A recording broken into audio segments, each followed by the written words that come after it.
Tá bom. Hoje eu vou refletir junto com vocês um pouco sobre as crenças e os tais karmas que tanto a gente fala, né?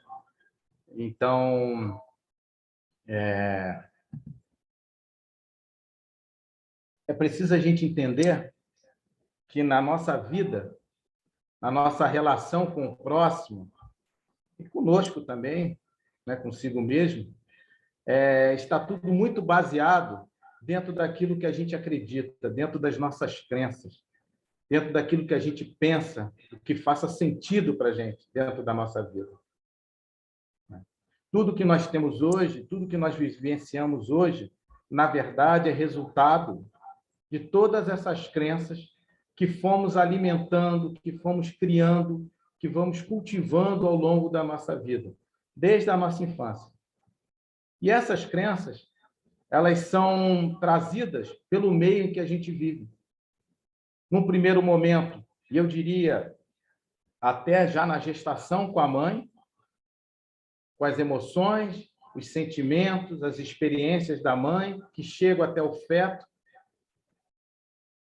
sendo traduzido através das emoções, e depois, quando esse espírito já encarnado no seu corpinho, ele começa a se relacionar, num primeiro momento, com a sua família, ou com aqueles que o cercam nessa experiência infantil. A partir dali, a gente já vai formando, cultivando, criando as nossas crenças.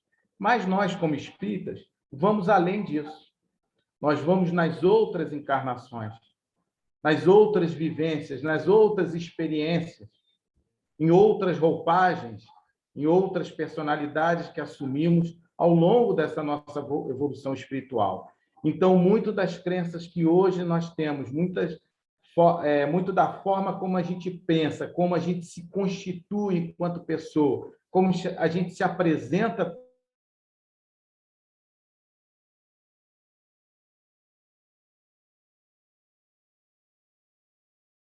Deve ter caído a internet. Oi? Pode continuar. Tudo bem? Foi travou, mas pode continuar.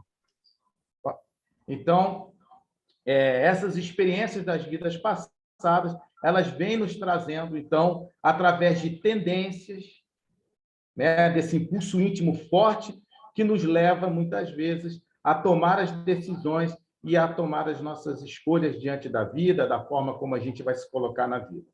Mas, além disso, nessa encarnação, a partir da, como eu falei, desde o momento que nós estamos como feto, a partir do momento que nós vivenciamos a nossa experiência na infância, enfim, adolescência, juventude, depois na fase adulta, nós vamos construindo crenças.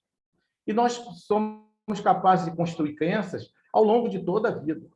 A gente pode estar, nesse momento, criando uma crença, criando uma forma de pensar, de entender, de traduzir o mundo que nos cerca, essas experiências, nesse exato momento. Então, não tem uma idade para que essas crenças possam ser formuladas e possam fazer parte da nossa forma de ser no mundo, de se apresentar no mundo, né? Então, existem crenças que são positivas, que são libertadoras, tem crenças que nos trazem uma qualidade de vida em todos os sentidos, crenças que nos trazem bem-estar, crenças que, na verdade, fazem todo sentido que permaneçam conosco, porque elas acrescentam a nossa maneira de ser um lado positivo na existência, na nossa relação com o mundo. Mas existem outras crenças que são prejudiciais, são aquelas crenças limitantes, aqueles entendimentos sobre a vida, sobre as pessoas e sobre nós mesmos que nos limitam, que nos aprisionam muitas vezes em questões vivenciadas do passado e que hoje não fazem mais nenhum sentido de existir, né? Então, muitas vezes, nós somos pegos repetindo situações, repetindo uma fala, uma forma de se apresentar para o mundo, que é uma forma que nós já usamos ali atrás, no passado, e aí eu lembro a vocês que pode estar vindo também com as tendências mais fortes dentro da gente, de outras encarnações, e que estão hoje influenciando sobremaneira as nossas atitudes, a nossa forma de ser, de estar no mundo aqui e agora. Portanto, é fundamental que a gente entenda a importância que essas crenças têm em nossa vida. Essas crenças, elas vão se enraizando dentro do nosso ser, no nosso espírito, e muitas delas se tornam de difícil remoção. São crenças que passam a ser verdades absolutas, onde nós não permitimos o questionamento de tais crenças. Não só pelos outros, mas por nós mesmos. Onde são verdades absolutas e inquestionáveis. Verdadeiros dogmas, em que nós usamos isso como justificativa, muitas vezes, para a forma que a gente está agindo em determinadas situações, na forma como a gente se relaciona com as pessoas, com os amigos, com a família, nos relacionamentos amorosos, no trabalho, enfim. Usamos dessas crenças, muitas vezes, muletas, para que nós possamos justificar o nosso momento atual de vida. E aí se faz importante a gente pensar que é necessário nós pararmos em alguns momentos da nossa existência para refletirmos em quais são essas crenças. Que crenças são essas que nós acreditamos? A partir do momento que a gente identifica essas verdades que acreditamos ser, é preciso que a gente saiba diferenciar aquelas crenças que são positivas. E por que positivas, Rubens? Porque trazem bem-estar, porque trazem qualidade de vida. E aí, qualidade de vida, vamos abranger esse termo de qualidade de vida, não só a questão material, mas principalmente a questão emocional, espiritual, relacional. Então, é preciso que a gente veja se nós temos essas crenças estabelecidas positivas na nossa vida e quais são aquelas crenças que nós poderíamos dizer de crenças negativas ou crenças limitantes, que são aquelas que nos afastam do prazer, do bem-estar, da qualidade de vida, como eu falei anteriormente, entendendo essa qualidade de vida de forma abrangente, não só a questão material, mas também a questão espiritual, mental, emocional, relacional. A partir do momento em que nós tivermos, primeiro, a condição de identificar essas verdades ou essas crenças, ou essas formas de pensar, estou dando vários nomes para uma coisa só, na verdade, quando a gente identifica essas questões ou essas crenças, a gente pode, então, separá-las. A partir do momento em que a gente consegue separá-las, observando o objetivo dessas crenças, observando o resultado final dessas crenças com relação à nossa vida, ou seja, se nos dão qualidade de vida ou não, nós podemos, então, trabalhar essas crenças, ou seja, fortalecer essas crenças positivas que nos libertam, que nos ajudam na nossa evolução espiritual e fazer com que essas outras crenças negativas que nos aprisionam, que nos afastam do equilíbrio, da harmonia e da felicidade, a gente possa ter condições de retirá-las do nosso modo de ser, do nosso pensamento. Isso é fácil? Não. Há crenças que estão extremamente enraizadas dentro da gente, porque foram cultivadas no nosso dia a dia, foram fortalecidas, acalentadas por cada um de nós ao longo dessa própria existência. E muitas delas já vêm sendo acalentadas em outras encarnações. Mas existem outras crenças que nós adquirimos nessa encarnação, através da convivência com o outro, e que não estão tão presas, seguras dentro de nós. E essas crenças, nós podemos, no nosso dia a dia, ir nos afastando, desapegando dessas crenças, fazendo com que essas crenças percam a energia que as mantém vivas dentro de nós. A partir do momento que a gente identifica essas crenças que nos limitam, que nos trazem dor, que nos trazem sofrimento, que nos desestabilizam de alguma forma, nós podemos, então, olhar para elas e dar a atenção que elas precisam, não para serem cultivadas como vinham sendo até hoje, mas dar atenção para que elas sejam despotencializadas, desenergizadas. Porque a partir do momento em que nós entendemos, tomamos consciência de que essas crenças não fazem sentido de fazerem parte do nosso repertório de existência, elas passam, a partir desse momento, a perderem a sua força, a sua consistência.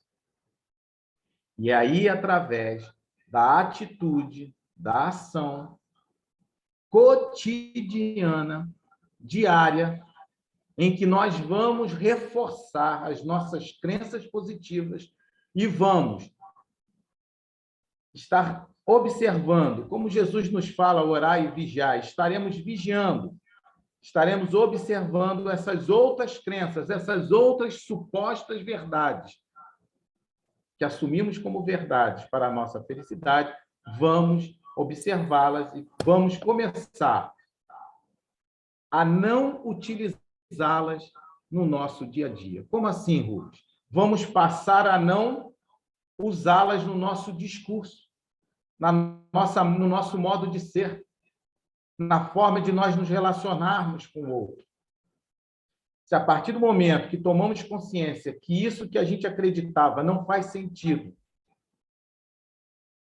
não tem utilidade nenhuma para a minha evolução e nem na minha relação com o próximo, eu passo a deixar de usá-las na minha forma de ser, na minha oratória, na minha palavra, nos meus gestos, na forma de eu me apresentar no mundo.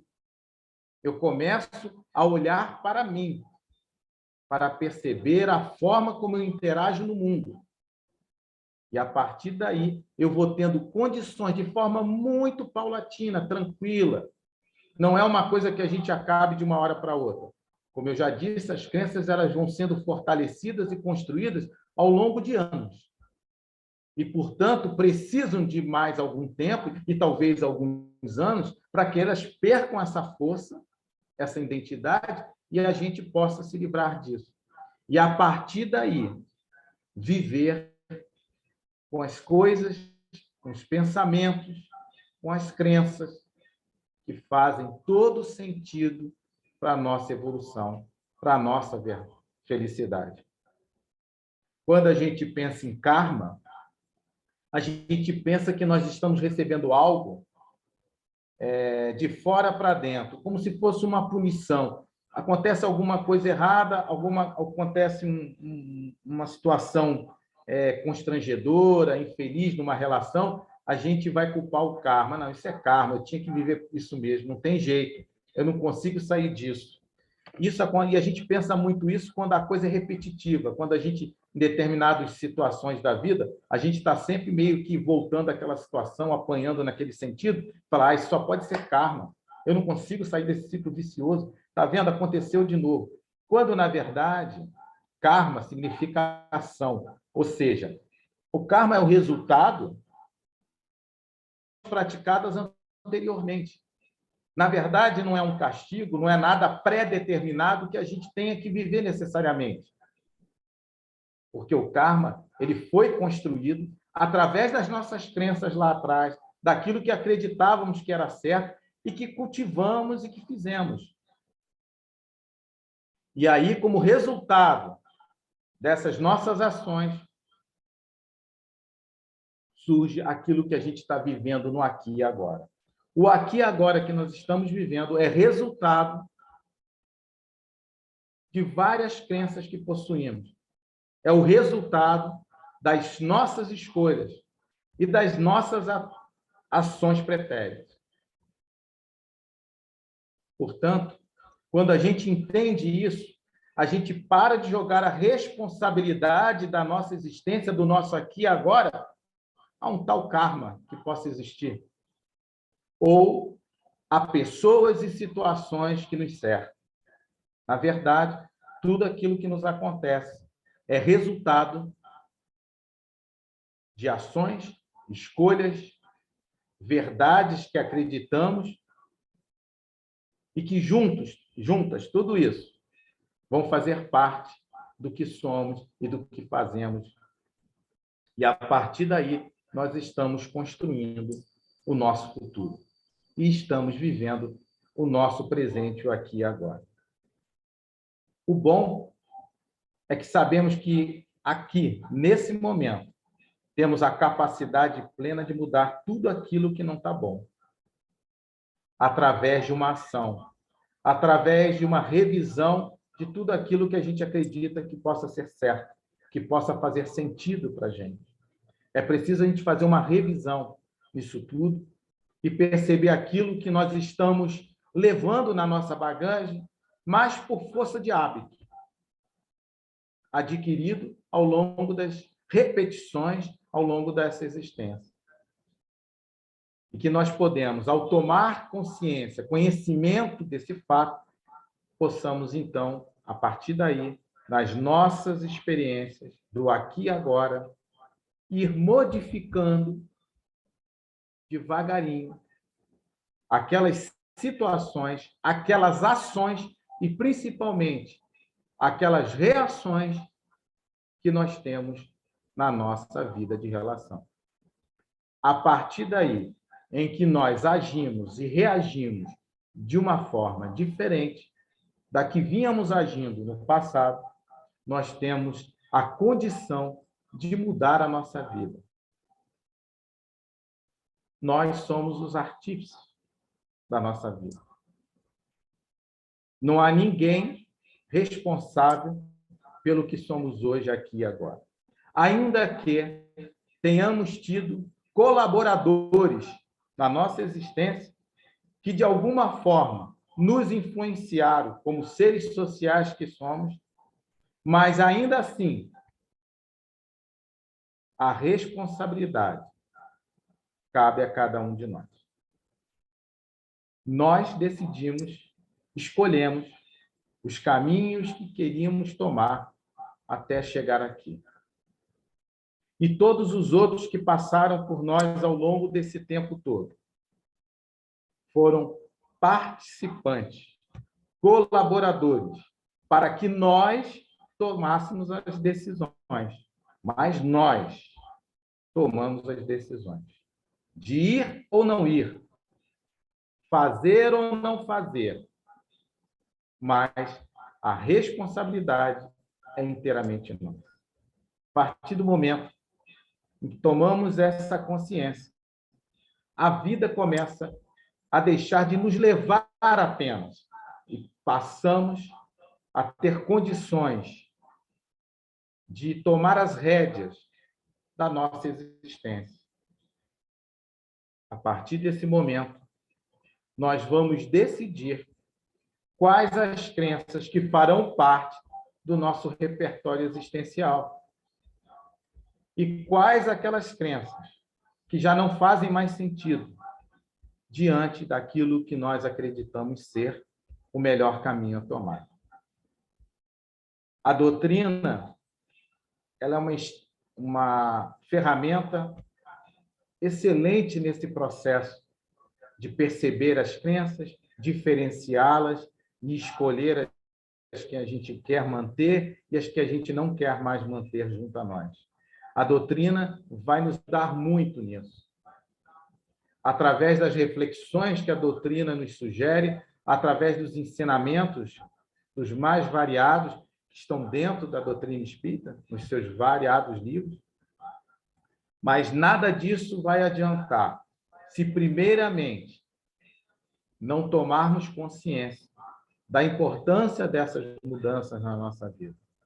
A partir do momento em que nós nos conscientizamos de que essas mudanças se fazem necessárias, ainda que de forma suave, leve, em pequenos passos, Mas a partir do momento que tomamos consciência disso, nós temos, então, a condição e a capacidade de pegar a doutrina espírita e utilizá-la de uma forma muito mais potencializada a nosso favor, construindo a partir daí novas crenças, novas verdades, que certamente nos trarão uma vida de mais realizações, e não aquelas realizações para que a gente mostre aos nossos semelhantes, para que a gente coloque num porta-retrato, mas aquelas realizações que batem fundo no nosso íntimo e que muitas vezes ninguém percebe,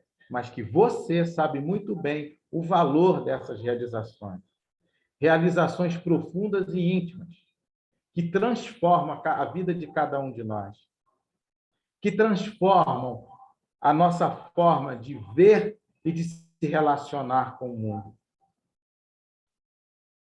Que hoje possamos, depois dessas breves reflexões, ao longo da semana, estarmos mais atentos àquilo que nós acreditamos, aquilo que temos buscado ao longo da vida para fazer parte da nossa indumentária espiritual, aonde nós estamos depositando o nosso tesouro, e aí o tesouro é o nosso tempo, a nossa energia, a nossa vitalidade. Aonde nós estamos colocando tudo isso? Será que em crenças verdadeiras, construtivas, ou será que em crenças limitantes, que nos prendem e que não nos deixam ver de fato a realidade? Que possamos, ao longo da semana, termos contato com essas verdades, que provavelmente não são absolutas. E se encontrarmos verdades absolutas, inquestionáveis, vamos pensar sobre elas também, para ver se de fato elas são verdades absolutas. E a partir desse encontro, conosco mesmo, teremos uma oportunidade maravilhosa de reconstrução, de transformação, de crescimento. No livro do Hamed, num outro capítulo, que não é bem esse que eu estava falando, ele fala de uma pequena frase de Jesus que eu, de uns anos para cá, guardei muito para mim, assim, sabe? Nas minhas vivências e tal. Ela vem muito na minha cabeça, eu já falei isso para vocês. E que ele fala assim, que o amor cobre uma multidão de pecados, né? E é interessante como ele fala a respeito disso, né? Eu vou ler aqui para vocês esse trecho. Espera só um minutinho.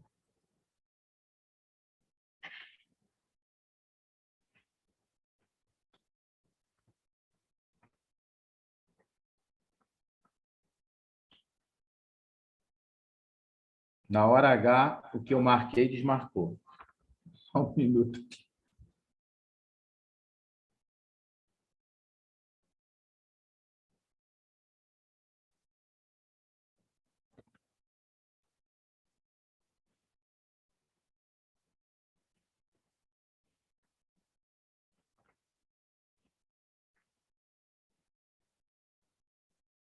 Achei, está aqui. Desculpa, gente, a demora.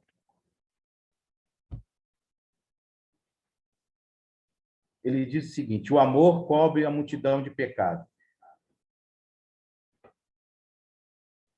Algumas religiões e sociedades vingativas e condenadoras impuseram a crença da punição como forma de resgatar a consciência tranquila perante as leis morais. Outras, mais radicais ainda, diziam que somente o sofrimento e o castigo, até a quarta geração, eram o atributo necessário para que as criaturas pudessem se harmonizar perante o tribunal sagrado.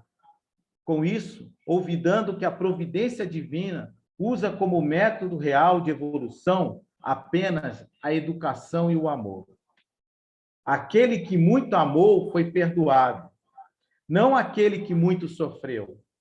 O amor é que cobriu, isto é, resgatou a multidão dos pecados, não a punição ou o castigo. O sofrimento apenas nos serve como transporte das almas, de retorno ao amor, de onde saímos, fruto da paternidade divina.